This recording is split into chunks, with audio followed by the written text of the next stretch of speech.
ഞാൻ ഇത്രയൊക്കെ അനുഭവിച്ചിട്ട് തിരിച്ചു വന്നിട്ടും ഇനിയും എന്നെ കുടുക്കിയേ പറ്റൂ എന്ന് നിർബന്ധിക്കുന്നത് അബ്ദുൽ നാസർ മഅ്ദനിയോടുള്ള വിരോധമല്ല, ഈ തൊപ്പിയോടുള്ള വിരോധമാണ്, ഈ ദാടിയോടുള്ള വിരോധമാണ്, ഞാൻ പ്രതിനിധാനം ചെയ്യുന്ന മുസ്ലിം സമുദായത്തോടുള്ള വിരോധമാണ്, ഞാൻ നെഞ്ചോടെടുക്കുന്ന വിശുദ്ധ ഖുർആനോടുള്ള വിരോധമാണ്, ഞാൻ പ്രതിനിധാനം ചെയ്യുന്ന പ്രത്യയശാസ്ത്രത്തോടുള്ള വിരോധമാണ്, എന്റെ ഇസ്ലാമിക സ്വത്വബോധത്തോടുള്ള വിരോധമാണ്, ഞാനൊരു ഉറച്ച മുസ്ലിമാണെന്ന് വിളിച്ചു പറയുന്നത് കൊണ്ടുള്ള വിരോധമാണ്.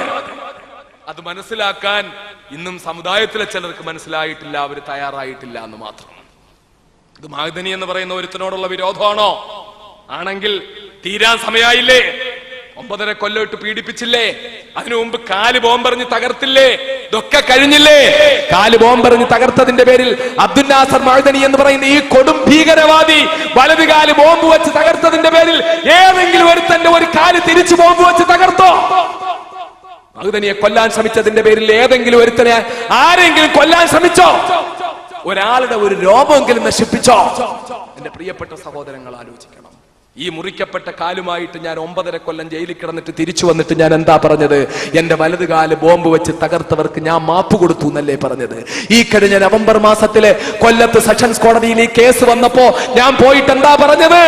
എന്നെ ഈ വീൽ ചെയറിൽ ഒരു ജീവച്ഛവം പോലെ ഉരുട്ടിക്കൊണ്ട് മുമ്പിൽ വെക്കുമ്പോൾ, എന്നെ ബോംബെറിഞ്ഞ RSS-കാരൻ തൊട്ട് മുമ്പിൽ നിൽക്കുമ്പോൾ എനിക്കറിയാം അതിലെ 1-ാം പ്രതി എന്റെ അടുക്കൽ അൻവാർശ്ശേരിയിൽ വന്ന് ഈ കാലിൽ കെട്ടിപ്പിടിച്ച് മാപ്പ് ചോദിച്ച് ഞാൻ മുസ്ലിം ആയിക്കോളാം എന്ന് പറഞ്ഞവനാണ് 1-ാം പ്രതി.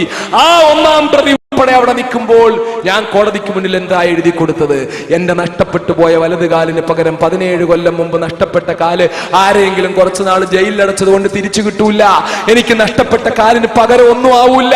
അതുകൊണ്ട് എനിക്ക് നഷ്ടപ്പെട്ട കാലിന് പകരമാകാൻ ഒന്നിനും കഴിയാത്തത് കൊണ്ട് ജയിൽ ജീവിതത്തിന്റെ വേദന ഞാൻ അനുഭവിച്ചതാ. ഒരു നിമിഷത്തിൽ എന്നോട് ദേഷ്യം തോന്നി എന്നെ കൊല്ലാൻ ശ്രമിച്ച ഇവർക്ക് ഞാൻ മാപ്പ് കൊടുത്തിരിക്കുന്നു.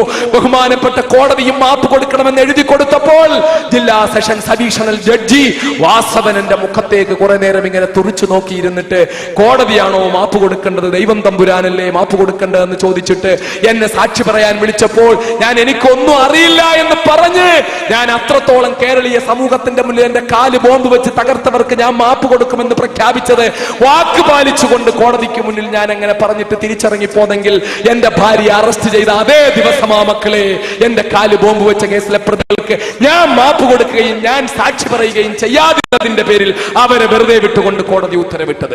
എന്നിട്ട് ഞാൻ ഭീകരവാദിയാകുന്നു, ഞാൻ തീവ്രവാദിയാകുന്നു. ബാബരി മസ്ജിദിന്റെ മുനാരങ്ങൾ തട്ടി തകർത്ത് തരിപ്പണമാക്കിയത് ഇന്ന ആളുകളാണെന്ന് ലിബർഹാൻ കമ്മീഷൻ ചൂണ്ടിക്കാട്ടിയിട്ട് അവര് തീവ്രവാദികളാകുന്നില്ല, അവര് ഭീകരവാദികളാകുന്നില്ല. ബോംബെയിൽ, ഗുജറാത്തില്, ജംഷഡ്പൂരില്, ഗോഹട്ടിയില്, വാരാണസിയില്, അയോധ്യയില്, അലിഗറില്, അഹമ്മദാബാദില്, ഭഗൽപൂരില്, ഗുജറാത്തിലെ ആയിരക്കണക്കിന് നിരപരാധികളെ ചുട്ടുകൊന്നവര് തീവ്രവാദികളാകുന്നില്ല, ഭീകരവാദികളാവുന്നില്ല. അബ്ദുൽ നാസർ മഅ്ദനി സ്വന്തം കാല് ബോംബ് വെച്ചവന് കോടതിയിൽ പോയി മാപ്പ് കൊടുത്ത മഅ്ദനി മാത്രം എങ്ങനെയാ ഭീകരവാദിയാകുന്നത്? എന്റെ പാവപ്പെട്ട ഭാര്യ അന്യപുരുഷന്റെ മുന്നിൽ നിൽക്കാൻ ഞാൻ ജയിലിൽ പോയതിന്റെ പേരിൽ മാത്രം പുറത്തേക്ക് ഇറങ്ങേണ്ടി വന്ന വീട്ടമ്മയായ എന്റെ ഭാര്യ അറിഞ്ഞുകൊണ്ട് ഒരു വഖ്ത് നിസ്കാരം കളാക്കാത്ത, ഒരു നോമ്പ് കളാക്കാത്ത, ഒരു സുന്നത്ത് നോമ്പ് വിടാത്ത, ഒരു ദിവസം പോലെ ദിക്റും സ്വലാത്തും ഉപേക്ഷിക്കാത്ത എന്റെ പ്രിയപ്പെട്ട ഭാര്യ തീവ്രവാദിയാകുന്നു. പർദ്ദയിട്ടുകൊണ്ട് ജയിലിലേക്ക് അവർ ആനയിക്കപ്പെടുന്നു. അവർ പലരാലും ആക്ഷേപിക്കപ്പെടുന്നു, നികൃഷ്ടമായ ഭാഷയിൽ വിമർശിക്കപ്പെടുന്നു. ഇതെന്തിന്റെ പേരിലാ? എന്റെ പ്രിയപ്പെട്ട സമുദായം ചിന്തിക്കണം. നാളെ മഅ്ദനി മരിച്ചു പോകും. പിന്നെ ഇവരൊക്കെ കുറെ മുസ്ലിങ്ങളെ കയ്യിലെടുത്ത് വെച്ച് വാഴ്ത്തുമെന്നും മൗലൂദോതുമെന്നും ആരും കരുതണ്ട. മഅ്ദനി മരിച്ചാലും മഅ്ദനിയുടെ ഭാര്യ മരിച്ചാലും ഇതൊക്കെ ആവർത്തിക്കപ്പെട്ടുകൊണ്ടിരിക്കും. ഈ സമുദായത്തിന്റെ ഏതെങ്കിലും, ഈ സമുദായത്തിലെ പേരുള്ള ഒരു മുസ്ലിം പേരുള്ള ഏതെങ്കിലും ഒരുത്തനെ പിടിച്ചാൽ അവനെ ഇങ്ങനെ കാണിക്കുമ്പോൾ എന്തുകൊണ്ടാണ് അതിന്റെ പുറകിൽ വിശുദ്ധ ഖുർആൻ എഴുതിയിട്ടിരിക്കുന്നത് കാണിക്കുന്നത്?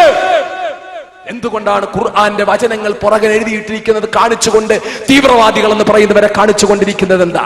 എന്തുകൊണ്ടാണ് അങ്ങ് ജാമിയ നഗറിൽ 2-3 നിരപരാധികളായ +2 പഠിച്ച ചെറുപ്പക്കാരെ പിടിച്ച് അവർ കലാപം നടത്തിയെന്നും അവർ അക്രമം നടത്തിയെന്നും പോലീസിനെ വെടിവെച്ച് കൊന്നെന്നും ഒക്കെ പറഞ്ഞ് അവർക്കെതിരെ കുറ്റമാരോപിച്ചു കൊണ്ടുവന്നപ്പോൾ അവരുടെ തലയിൽ എന്തുകൊണ്ടാ മഹാനായ മക്ക ഇമാമും മദീന ഇമാമും ഇടുന്ന ഷാള്, ഡൽഹി ഇമാം ഇടുന്ന ഷാള്, പാളയംപള്ളിയിലെ ഇമാം ഇടുന്ന ഷാള്, യാത്രാരാഫത്ത് ഉപയോഗിച്ച ഷാള്, ആ ഷാള് തലയിൽ കൊണ്ട് അവരുടെ ഫോട്ടോ എന്തുകൊണ്ടാ പ്രദർശിപ്പിച്ചത്? ഇവിടെ അബ്ദുൽ നാസർ മഅ്ദനിയോ സൂഫിയ മഅ്ദനിയോ ആണോ പ്രശ്നം? എന്റെ പ്രിയപ്പെട്ട സഹോദരങ്ങൾ ആലോചിക്കണം. ഇതെല്ലാം നടന്നുകൊണ്ടിരിക്കുമ്പോൾ പുരകത്തുന്നതിനിടയിൽ വാഴ വെട്ടാൻ നടക്കുന്നവന്മാർ എന്തൊക്കെയാ കാണിച്ചുകൊണ്ടിരിക്കുന്നത്, എന്തൊക്കെയാ പ്രചരിപ്പിച്ചുകൊണ്ടിരിക്കുന്നത്. അതുകൊണ്ട് എന്റെ പ്രിയപ്പെട്ട സമുദായമേ, ഞാനിത് പറയുന്നത് ഇത് എന്നോട് മാത്രം ബാധിക്കുന്ന പ്രശ്നമല്ല. ഇത് എന്റെ സഹോദരങ്ങൾ മനസ്സിലാക്കണം. ഞാൻ അടുത്ത